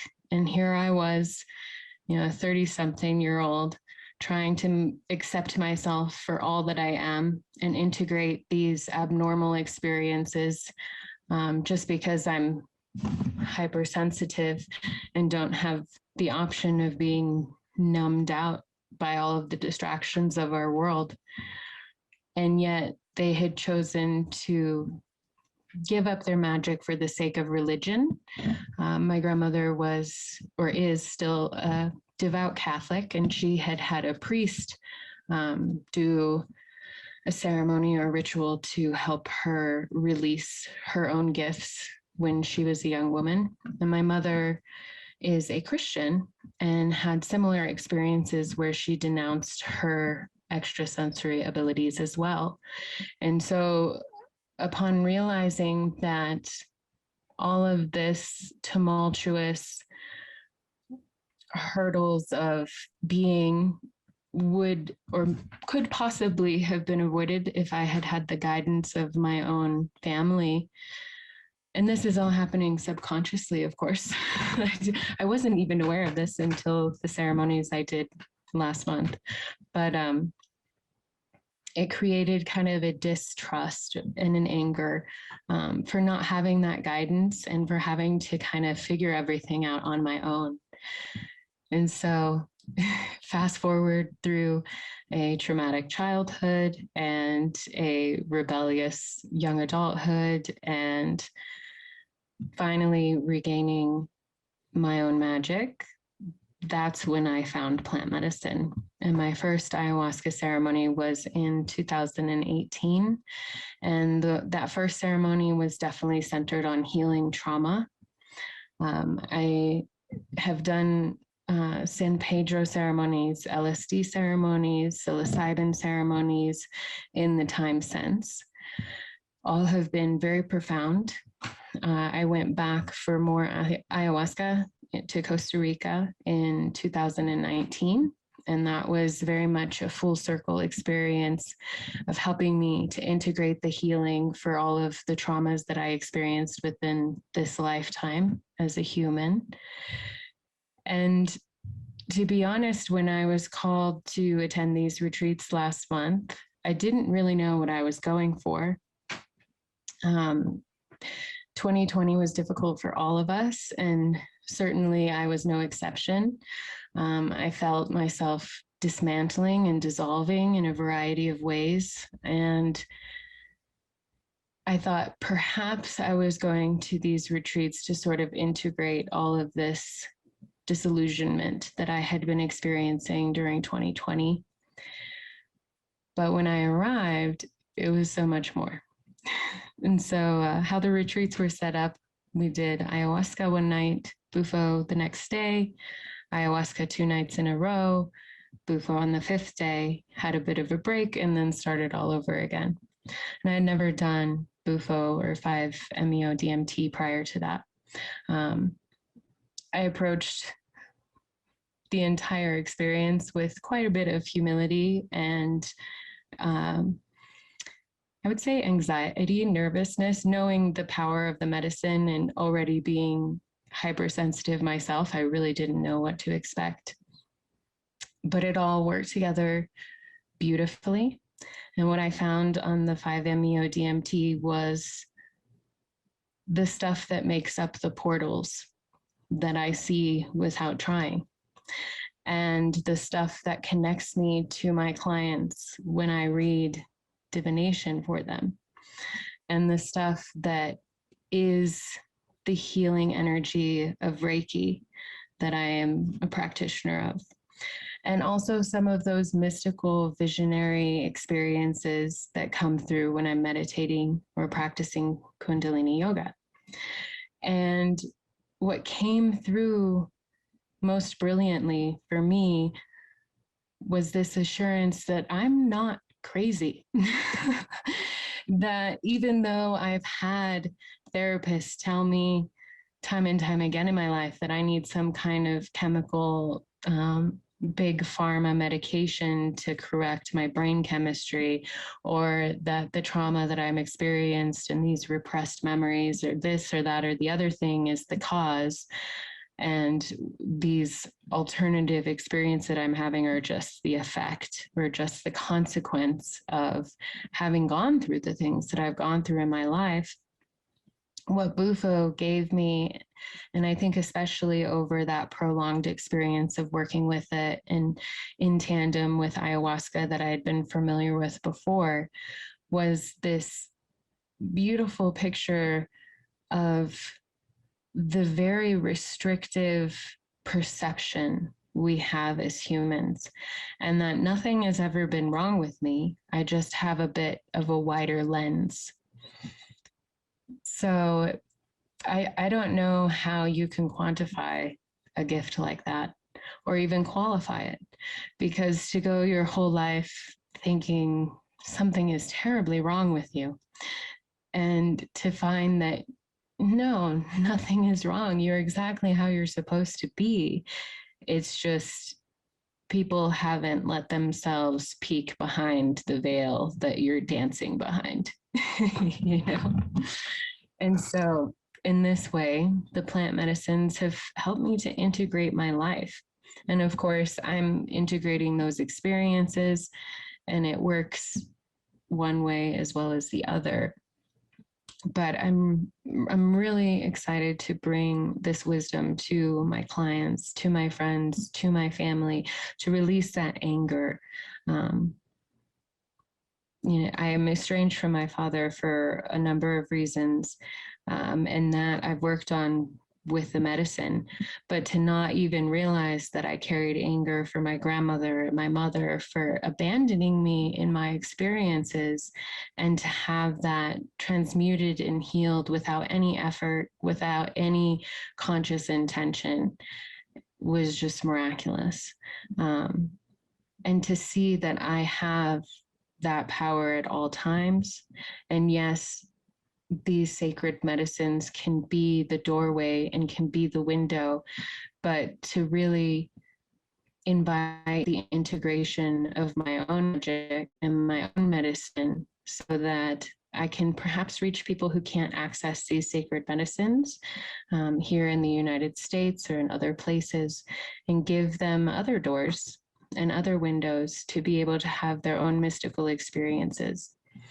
And as my interdimensional dragon friend has told me, the only reason why we can or cannot experience these things is because we ourselves make them possible or impossible. So my hope is that by sharing my story and being vulnerable with the variety of experiences that I have had, other people may decide to be brave and may decide to open themselves up to the full spectrum of experience that exists with plant medicines, but also far beyond plant medicines. So thank you. That's all I have to share today. Oh boy. Thank you. So many things resonated with me as you were talking. One of the first ones was this knowing things about people I shouldn't know. All of my life, when I'm with people, I've always been able to sort of like feel their subtle changes in their mood, and I'll go, "What's the matter?" And then they go, "Nothing," and then they get mad at me. Mm-hmm. Right? And I'm like, but I know something happened. I know you're thinking something, and it's like, shut up, don't. And then because I think that with somehow or another, we all end up kind of like pulling people into our circle that have our like experiences. The anger about your mother and grandmother that you talked about resonated really deeply, because one of the hardest things that I've had to deal with since my mom just passed was that I was sort of like in the middle of working through my mommy issues. See, all my life I thought I had daddy issues, and I spent all of my energy working on that. And then about a year and a half ago with the medicine, I was like, well, so I started kind of like thinking of evaluating my relationship with my mom and my grandmother, who was an abusive, awful human being. And it's just like really crazy to hear like this, like that same kind of that same sort of feeling. So have you been able to release that? Yeah, definitely. I mean, it's interesting because I feel it was released before I was even conscious of it. Like I've tiptoed around the edge of, even talking to them about it, but I never really let myself fully experience that anger. And as I mentioned, I'm estranged from my father for many reasons.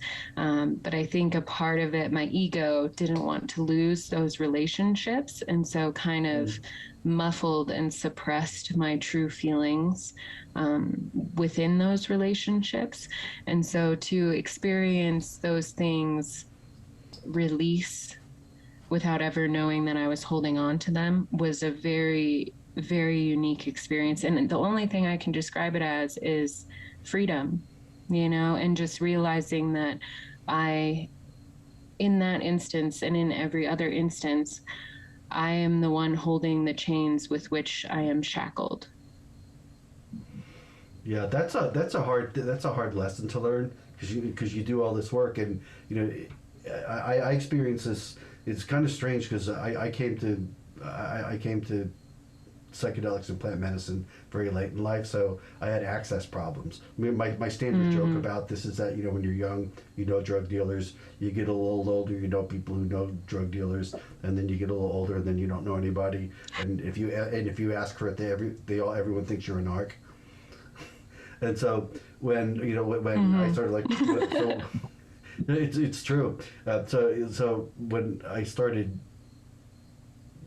when I started my journey with these medicines back in 2014, I kind of experienced that sort of like that inability to get to even get the stuff. But it's just like what I've learned since is that, I mean, I was desperate for the medicine. Because I actually had a rope around my neck that year as well. So I was desperate because I was depressed. I read that this was supposed to be a more effective depression medicine. So I was like, yeah, okay, I'll take that stuff. And my whole mindset was sort of like with that. And subsequently, now that I'm sort of like on the other side of that, people, in my role doing this work, people frequently ask me for connections. That's why at the beginning of the show, I always say, can't connect you, sorry. Wish I could.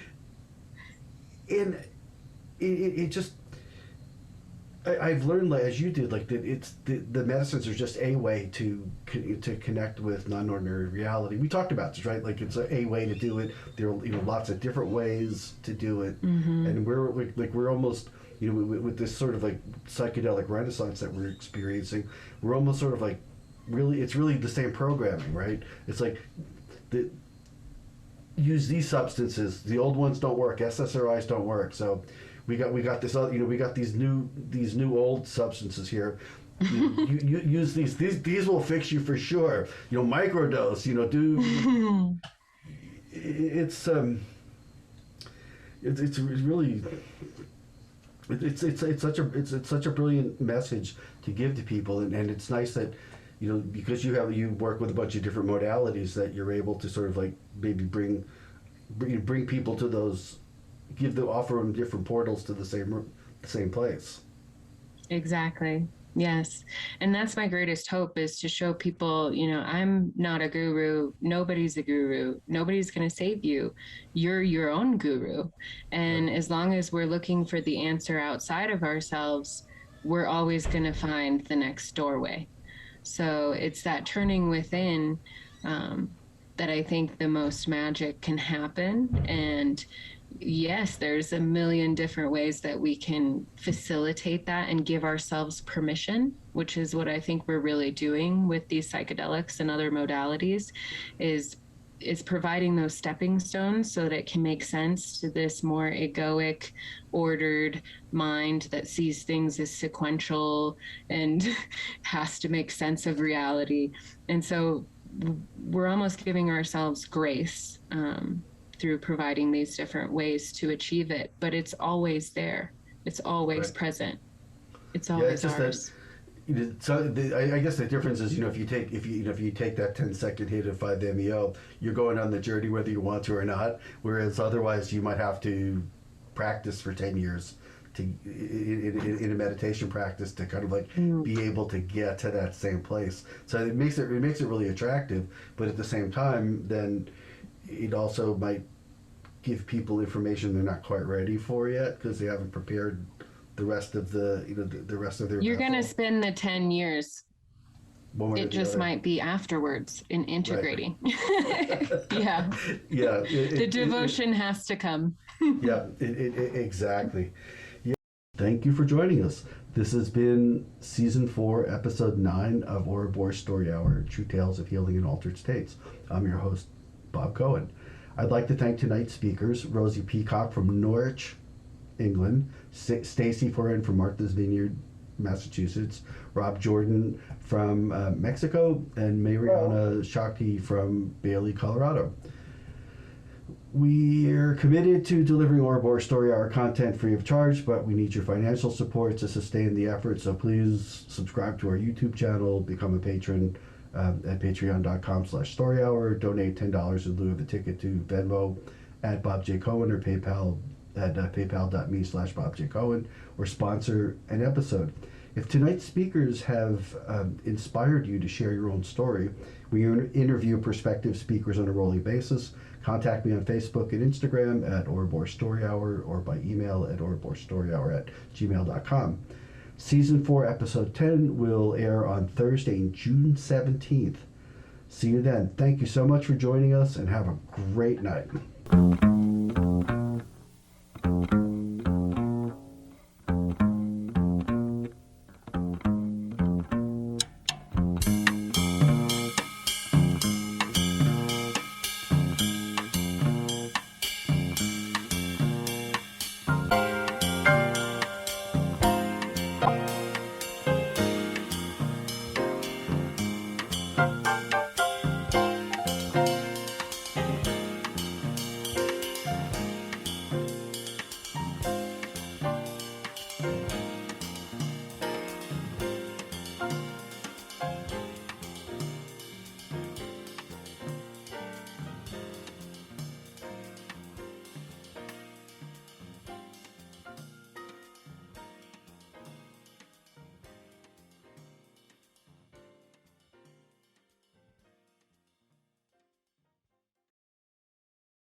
Yeah, so what a wonderful story.